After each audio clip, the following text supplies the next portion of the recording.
नमस्कार। आज हम कुछ दिलचस्प स्रोतों के जरिए ये समझने की कोशिश कर रहे हैं कि जो लोग बहुत सफल माने जाते हैं वो आखिर अपना समय कैसे मैनेज करते हैं। कोई सीक्रेट है क्या उनके पास? हाँ, ये सवाल तो देखिए अक्सर उठता है। दिन खत्म हो जाता है और हमें लगता है यार करना तो बहुत कुछ था, पर हुआ कुछ खास नहीं।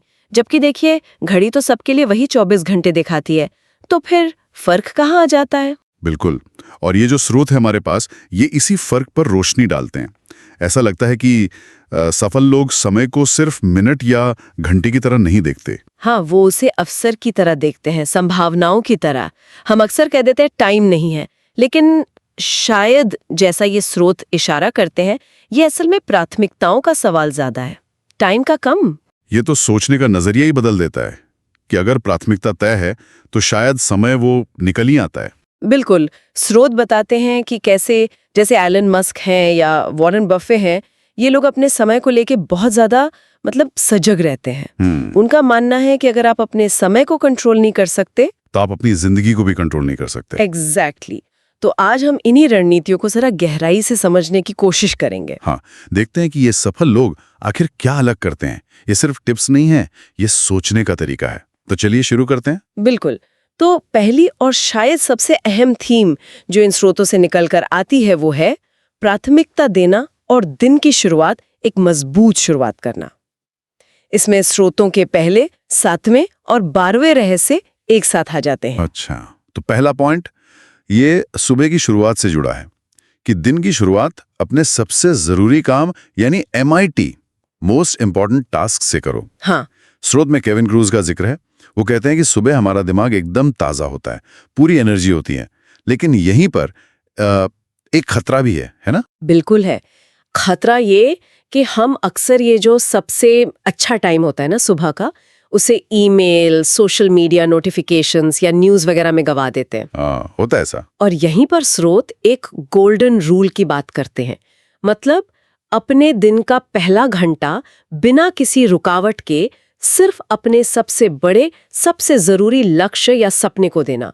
ये वो टाइम है जब आपकी विल पावर, आपका फोकस सब पीक पर होता है। अच्छा, यानी उठते ही वो छोटी मोटी चीजों में नहीं उलझना है, सीधा उस काम पर लग जाओ जो सबसे ज्यादा मायने रखता है। जी। लेकिन ये तय कैसे हो कि सबसे जरूरी क्या है? शायद यहीं पर वो 7वां रहस्य आता है। आपने बिल्कुल सही पकड़ा। 7वां रहस्य यही कहता है, अपनी प्रायोरिटीज के हिसाब से जियो, दूसरों की अर्जेंसी के हिसाब से नहीं। अर्जेंट और इम्पोर्टेंट का फर्क। हाँ, स्रोत इसमें एक बहुत साफ लाइन खींचते हैं। देखिए, जरूरी काम अक्सर दूसरों की तरफ से आते हैं। वो चिल्लाते हैं कि मुझे अभी करो, जबकि महत्वपूर्ण काम शायद उतने लाउड न हो, लेकिन वो आपके लॉन्ग टर्म गोल से जुड़े होते हैं। सफल लोग इन महत्वपूर्ण कामों को उस जरूरी कामों की भीड़ में खोने नहीं देते। इसका मतलब तो ये हुआ कि हमें कई बार नो कहना भी सीखना पड़ेगा। ये तो मुश्किल लगता है थोड़ा। मुश्किल तो है, लेकिन स्रोत कहते हैं कि ये बहुत जरूरी स्किल है। देखिए, आप जब भी किसी चीज को हाँ कहते हैं तो आप अनजाने में ही किसी दूसरी चीज को ना कह रहे होते हैं। सही बात है। तो अगर आप अपने महत्वपूर्ण लक्ष्यों को हाँ कह रहे हैं तो आपको उन कामों को ना कहना ही पड़ेगा जो आपको उनसे दूर ले जाते हैं। ये एक तरह का कवच है आपके समय और ऊर्जा के लिए। और फिर इसी तैयारी को एक स्टेप और आगे ले जाने के लिए है 12वां रहस्य, कल की प्लानिंग आज रात को ही कर लेना। ये सुनने में तो बड़ा सिंपल लगता है, पर स्रोत कहते हैं कि सफल लोग इसे बहुत सीरियसली लेते हैं। हाँ, क्योंकि ये सुबह उठकर ये सोचने वाला टाइम बचाता है कि अब क्या करूं। सोने से पहले बस कुछ मिनट निकालकर अगले दिन के 2-3 सबसे जरूरी काम यानी MITs लिख लेना। और शायद ये भी सोच लेना कि कब और कैसे करेंगे। बिल्कुल, ये एक तरह की मेंटल रिहर्सल हो जाती है। सुबह उठते ही आप सीधे एक्शन मोड में होते हैं।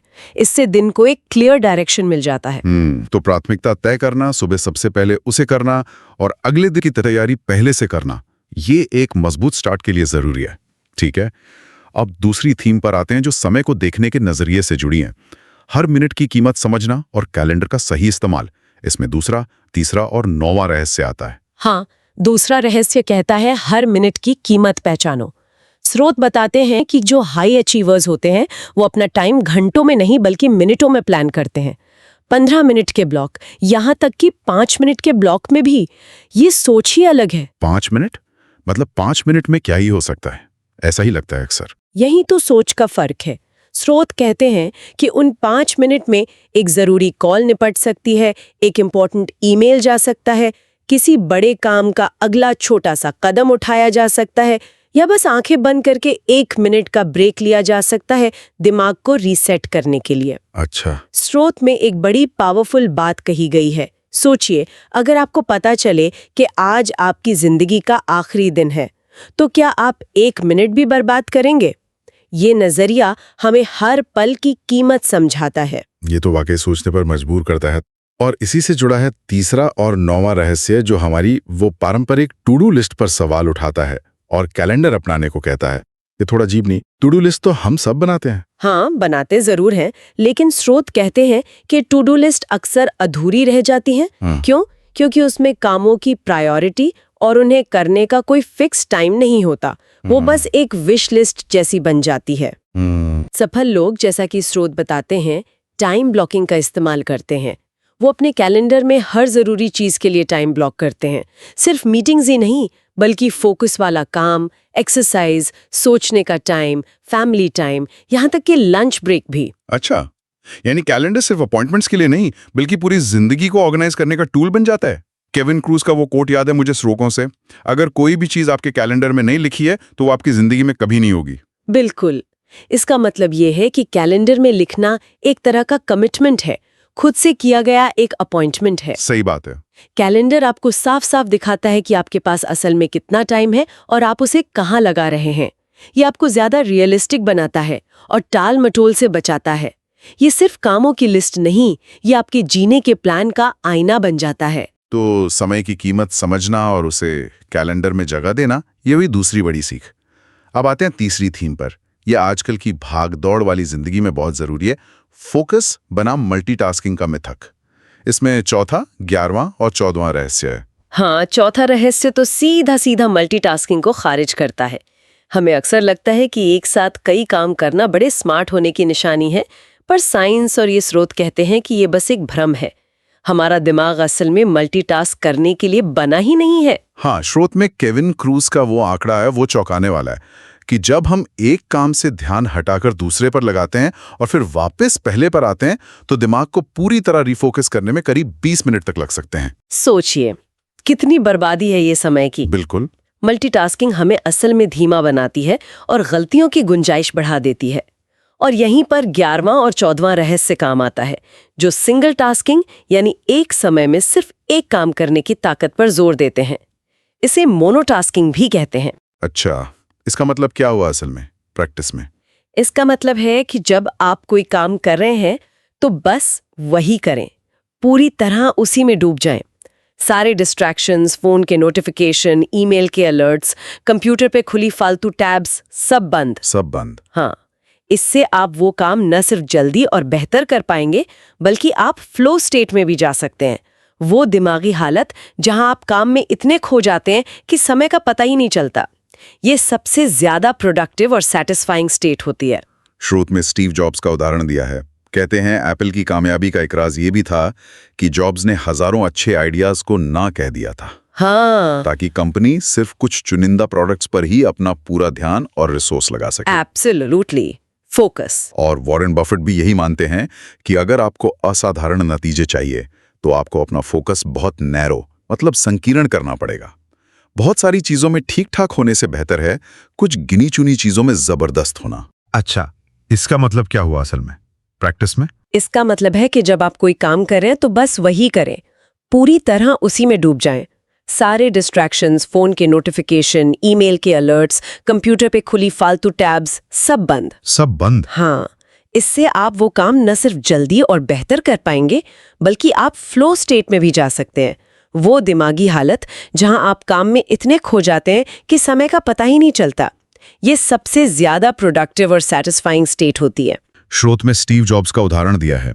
कहते हैं एप्पल की कामयाबी का एक राज ये भी था कि जॉब्स ने हजारों अच्छे आइडियाज को ना कह दिया था। हाँ, ताकि कंपनी सिर्फ कुछ चुनिंदा प्रोडक्ट्स पर ही अपना पूरा ध्यान और रिसोर्स लगा सके। Absolutely, focus. और वॉरेन बफेट भी यही मानते हैं कि अगर आपको असाधारण नतीजे चाहिए तो आपको अपना फोकस बहुत नैरो, मतलब संकीर्ण करना पड़ेगा। बहुत सारी चीजों में ठीक ठाक होने से बेहतर है कुछ गिनी चुनी चीजों में जबरदस्त होना। और इसके लिए विकर्षणों को, डिस्ट्रैक्शंस को बेरहमी से हटाना पड़ता है। स्रोत में एक बड़ी सटीक बात है, if everything is urgent then nothing is urgent. अगर हर चीज ही तुरंत ध्यान मांगेगी तो फिर असली जरूरी काम कब होगा? सही बात। तो मल्टीटास्किंग से बचना, सिंगल टास्किंग करना और विकर्षणों को दूर रखना, ये फोकस बढ़ाने का तरीका है। ठीक है, अब चौथी थीम पर चलते हैं, जो सिर्फ टाइम नहीं बल्कि उससे भी ज्यादा जरूरी चीज पर ध्यान दिलाती है, एनर्जी मैनेजमेंट। इसमें 5वां और 8वां रहस्य है। बिल्कुल, 5वां रहस्य यही कहता है कि टाइम मैनेजमेंट अधूरा है अगर आप एनर्जी मैनेजमेंट पर ध्यान नहीं देते। सोचिए, आपके पास पूरा दिन हो लेकिन आप थके हुए हो, एनर्जी ही ना हो, तो क्या आप कुछ कर पाएंगे? नहीं, बिल्कुल नहीं। सफल लोग ये समझते हैं। स्रोत बताते हैं कि वो अपनी नींद को बहुत अहमियत देते हैं, अच्छा खाते हैं, रेगुलर एक्सरसाइज करते हैं और मेंटल पीस के लिए भी टाइम निकालते हैं। हाँ, वॉरेन बफे का वो उदाहरण है ना कि आपका शरीर और दिमाग आपकी सबसे बड़ी संपत्ति है, इनका ध्यान रखना ही होगा। यहाँ तक कि एलन मस्क जैसे सुपर बिजी लोग भी मेडिटेशन के लिए टाइम निकालते हैं। ये सब इसलिए क्योंकि वो जानते हैं कि हाई परफॉर्मेंस के लिए हाई एनर्जी लेवल बनाए रखना जरूरी है। और 8वां रहस्य इसी से जुड़ता है, अपने कामों को अपनी एनर्जी के लेवल के हिसाब से अलाइन करना। अच्छा, वो कैसे? मतलब ये कि जब आपकी एनर्जी सबसे ज्यादा हो, अक्सर सुबह, तब अपने सबसे मुश्किल और जरूरी काम MITs निपटाएं। इसे ही वो कहते हैं ना, ईट दैट फ्रॉग, सबसे मुश्किल काम सबसे पहले कर लो। हाँ, सुना है ये। और जब एनर्जी कम हो तब वो काम करें जो हल्के फुल्के हों, जिनमें ज्यादा दिमागी मशक्कत ना लगे, जैसे रूटीन ईमेल चेक करना, कॉल्स करना या अगले दिन की प्लानिंग करना। और हाँ, कैलेंडर में सिर्फ काम ही नहीं बल्कि रिचार्ज टाइम भी ब्लॉक करना बहुत जरूरी है। Recharge time? जैसे छोटे ब्रेक्स, दोपहर में एक पावर नैप, थोड़ा ध्यान या बस बाहर निकलकर 5-10 मिनट टहलना, ये सब आपकी बैटरी को रिचार्ज करते हैं। स्रोत एक और इंटरेस्टिंग बात कहते हैं कि हमारा माहौल और हमारे आसपास के लोग भी हमारी एनर्जी पर असर डालते हैं। बिल्कुल, नेगेटिव लोग या ऐसा माहौल जो आपकी एनर्जी चूसता हो, उससे बचना भी एनर्जी मैनेजमेंट का ही हिस्सा है। स्रोत हमें खुद से 3 सवाल पूछने को कहते हैं। पहला, क्या मैं अपनी बेस्ट एनर्जी अपने सबसे जरूरी काम पर लगा रही हूँ? दूसरा, क्या मैं रेगुलरली अपने शरीर और दिमाग को रिचार्ज कर रही हूँ? और तीसरा, क्या मेरा माहौल और मेरे साथी मुझे आगे बढ़ा रहे हैं या पीछे खींच रहे हैं? ये सवाल सोचने लायक हैं। इनके ईमानदार जवाब हमें सही दिशा दिखा सकते हैं। तो टाइम के साथ साथ एनर्जी का मैनेजमेंट भी उतना ही, बल्कि शायद ज्यादा जरूरी है। अब आते हैं हमारी आखिरी थीम पर, फैसले लेना, और सिर्फ लक्ष्यों पर नहीं, सिस्टम बनाने पर फोकस करना।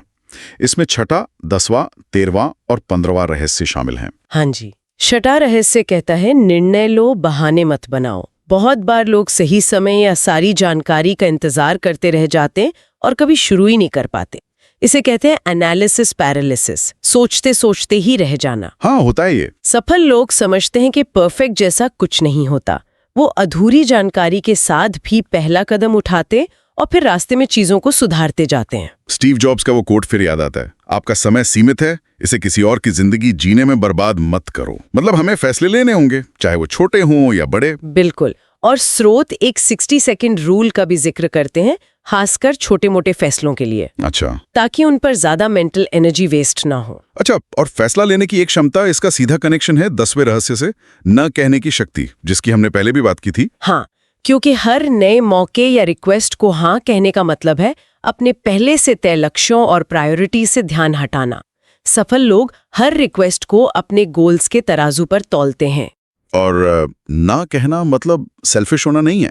नहीं, बिल्कुल नहीं। स्रोत कहते हैं, न कहना अपने फोकस और मिशन के प्रति वफादारी है। ये असल में अपनी सबसे बड़ी प्राथमिकताओं को हाँ कहना है। ये एक पावरफुल सोच है। अब 13वें रहस्य पर आते हैं, जो कहता है कि सिर्फ लक्ष्य बनाना काफी नहीं है, हमें सिस्टम बनाने पर ध्यान देना चाहिए। लक्ष्य और सिस्टम, इनमें क्या फर्क है?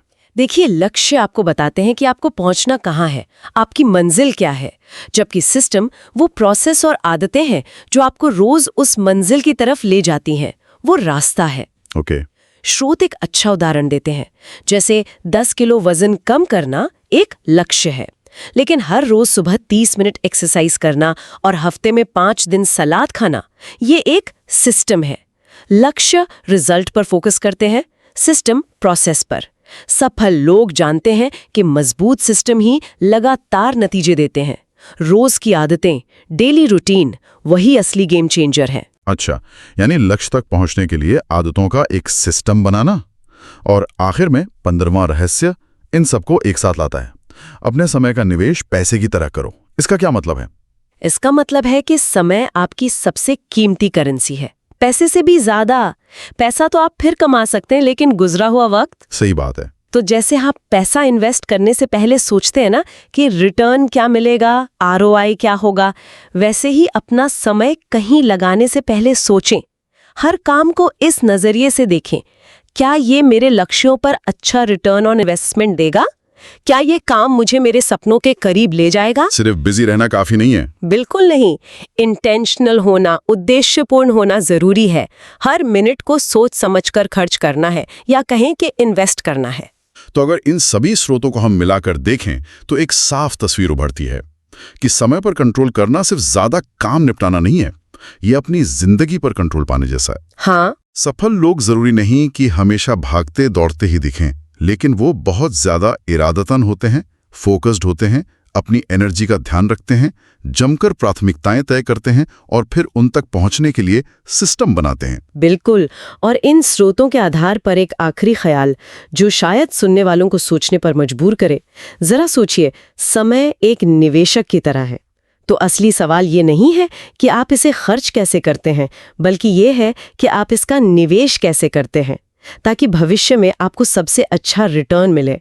आज का ऐसा कौन सा मिनट है जो आप बो रहे हैं, ताकि कल सफलता का पेड़ उग सके? ये वाकई एक गहरा सवाल है। शायद इन स्रोतों का यही निचोड़ है कि हम अपने हर पल की कीमत पहचानें और उसे समझदारी से अपने लक्ष्यों की दिशा में इन्वेस्ट करें। बहुत बहुत शुक्रिया।